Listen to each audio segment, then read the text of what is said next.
Bien, continuamos con más Tercer Puente y les comentábamos buenas noticias en realidad, o al menos sienta ya un precedente respecto a las jubilaciones. Les decíamos que hubo un fallo, esto es en la Cámara en Bahía Blanca, que ordena al gobierno pagar la diferencia registrada en 2020 por la suspensión de la movilidad jubilatoria. Nosotros estamos en comunicación con Andrea Falcón, ella es abogada especialista en temas previsionales, ya está en comunicación con nosotros. Bienvenida a Tercer Puente. Jordi Aguiar y Soledad Britapaja te saludan.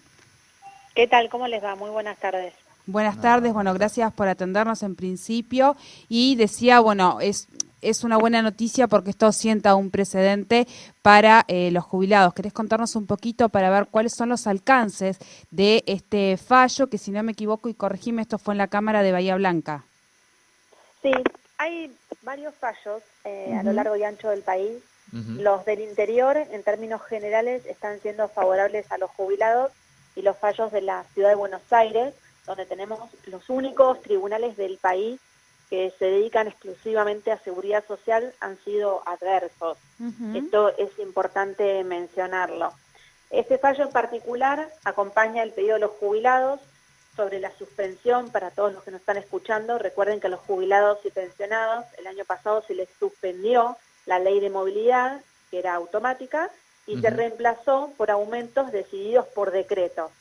Esto generó una pérdida en todas las jubilaciones, sobre todo comparativamente con la ley anterior, que es la que estaba vigente. Aún los de la mínima perdieron cerca del 7%, los de jubilaciones más altas perdieron arriba del 20%, y entonces el fallo lo que dice es: pueden darse aumentos por decreto, pero no pueden ser menos del 42%, que es en definitiva lo que hubiese dado la ley suspendida. No puede haber pérdida de derechos adquiridos, vamos a decir, de esa fórmula superadora. Exactamente, pone ese límite. En la Ciudad de Buenos Aires esa situación no se dio.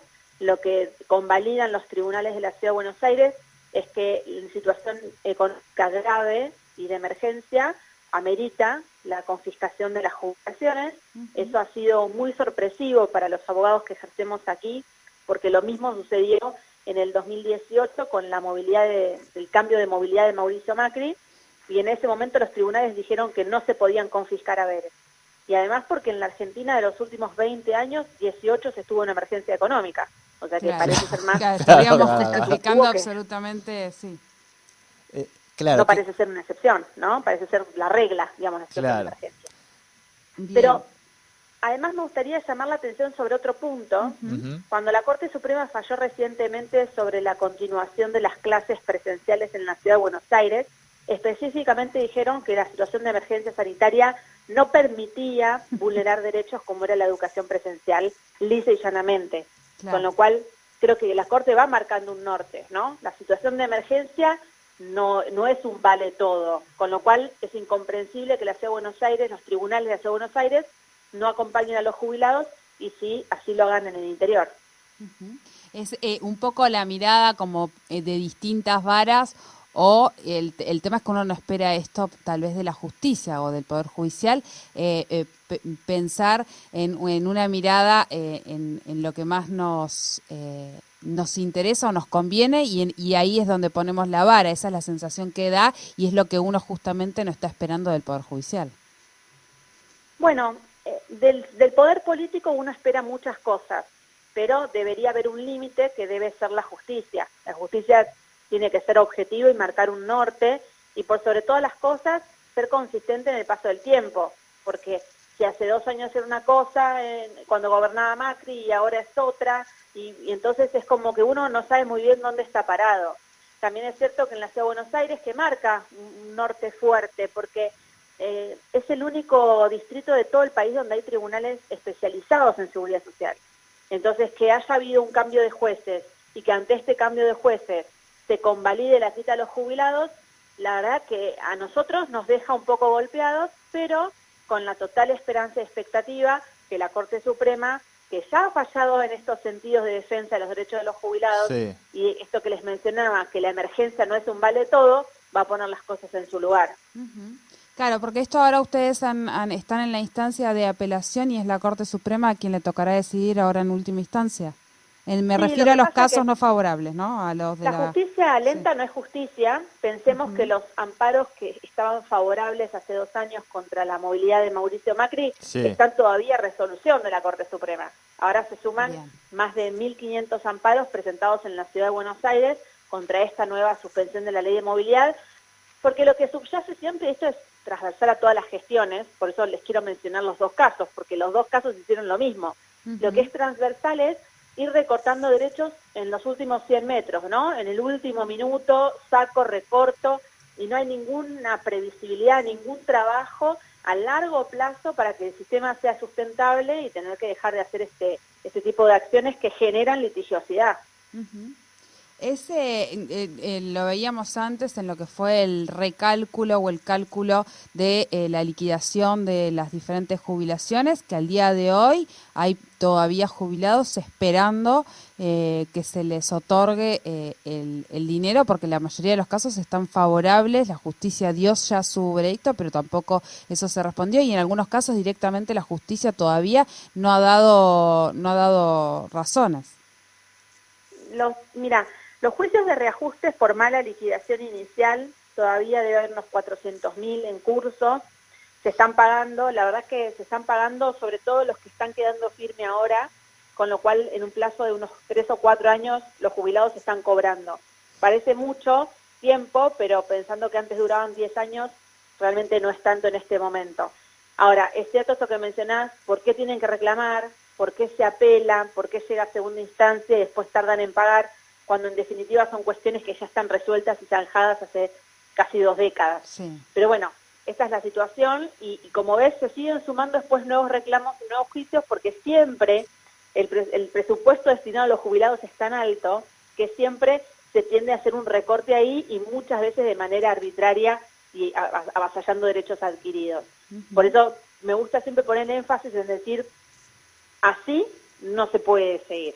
Acá hay que hacer un trabajo serio de sustentabilidad del sistema, sentando bases nuevas y pensando en los próximos 20 años. Porque si no, va a ser siempre el cuento de la buena pipa. Recorto, reclaman, recorto, reclaman, recorto, reclaman, esperando que 1 de cada 10 jubilados reclame, con lo cual de 9 me quedé la plata y bueno, al que me reclama le pago. claro.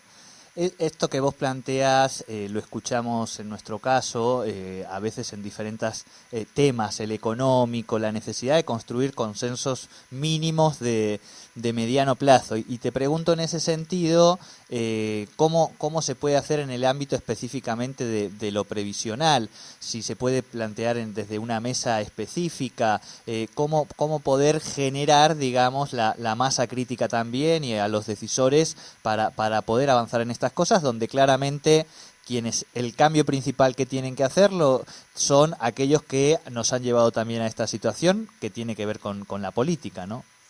Mira, tu pregunta es tan clave, porque en realidad si me preguntás, la primera decisión que hay que tomar como sociedad, y esto no es una decisión política, como sociedad, es si queremos ser un país serio. Si queremos ser un país serio, hay reglas que hay que cumplir. Esto es como en Estados Unidos. El que está vacunado no usa barbijo. Y uno dice, y acá en Argentina se lo sacarían todos, anda a probar quién estaba vacunado. Bueno, en Estados Unidos no funciona así. El que está vacunado se lo saca, y el que no está vacunado se lo deja puesto. Y esto funciona así, porque las reglas se cumplen. Entonces, si queremos ser un país serio, lo primero es consensuar nosotros que ese va a ser el camino, y que vamos a cumplir las reglas. Entonces sí, vamos a sentar a los empresarios, porque hay que tener más trabajo en blanco. Con 1 de cada 2 trabajadores en negro es muy difícil que un sistema sea sustentable. Pero también hay que sentar a los gremios. Entonces decirle, ustedes van a participar de esta situación para que esto sea un sistema serio, porque hasta ahora lo que hacen es llevarse el dinero. Y después hay que sentar a los políticos. Los fondos de los jubilados lo tienen que administrar un ente realmente independiente.